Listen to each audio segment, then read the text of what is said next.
Assalamualaikum warahmatullahi wabarakatuh. Yang terhormat Bapak Ayon Linianto SHMH selaku dosen pengampu mata kuliah Hukum Konstitusi, dan teman-teman yang saya banggakan, perkenalkan dengan saya Daniela Karawati, NIM 10323443. Di sini saya selaku presentator yang akan membahas terkait lahirnya konstitusi. Nah, sebelum kita masuk ke bagian inti, coba kita pikir dulu apa sih yang dimaksud dengan konstitusi. Kita itu perlu mengingat kembali konstitusi. Konstitusi itu adalah aturan dasar negara yang mengatur bagaimana kekuasaan dijalankan, siapa yang berwenang melakukan apa, dan bagaimana hak-hak rakyat dilindungi, seperti itu. Nah, tapi yang menarik, konstitusi itu tidak pernah muncul begitu saja. Ia selalu lahir dari proses sejarah dan politik yang panjang. Nah, jadi kalau kita mau memahami konstitusi, kita harus lihat juga latar belakang lahirnya itu seperti apa. Menurut ahli konstitusi Casewir, konstitusi itu bisa lahir lewat 4 cara, yaitu karena penggabungan kelompok, karena keluarnya kelompok, karena revolusi, dan karena munculnya negara baru. Nah, kita bahas satu persatu terkait menurut Casewir itu.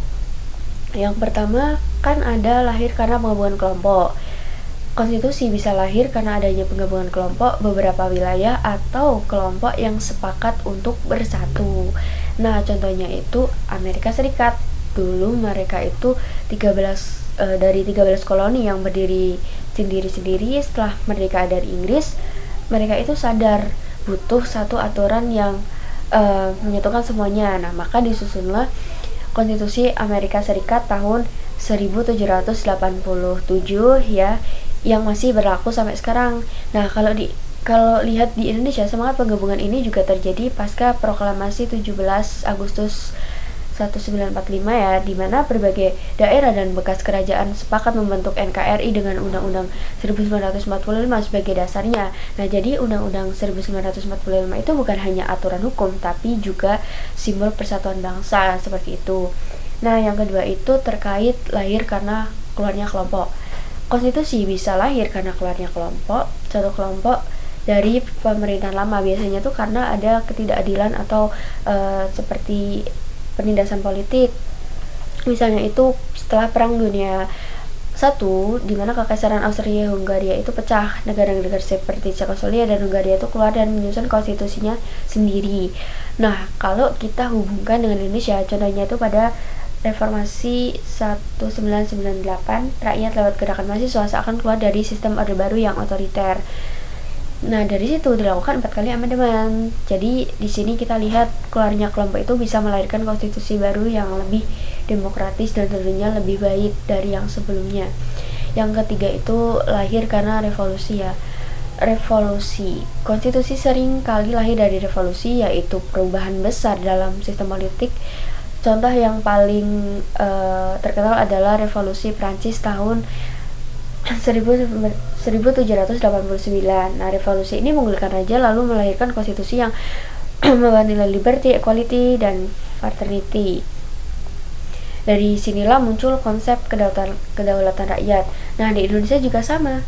Setelah revolusi nasional tahun 45 sampai 49, bangsa kita itu menyusun Undang-Undang 1945 sebagai simbol kemerdekaan dan bukti kedaulatan.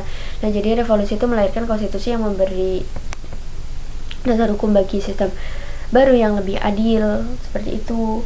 Nah, yang keempat itu lahir karena munculnya negara baru.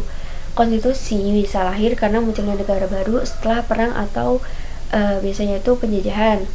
Contohnya konstitusi Weimar di Jerman 1919 yang muncul setelah Jerman kalah dalam Perang Dunia I. Nah, di situ mereka membentuk sistem republik baru. Kalau di Indonesia ini sangat jelas karena setelah kita merdeka tahun 1945, para pendiri bangsa langsung menyusun undang-undang sebagai dasar negara yang baru. Nah, tujuannya bukan cuma untuk mengatur kekuasaan, tapi juga untuk menegaskan identitas nasional dan kedaulatan rakyat. Konstitusi juga menggabungkan nilai Pancasila dan kenegaraan kita.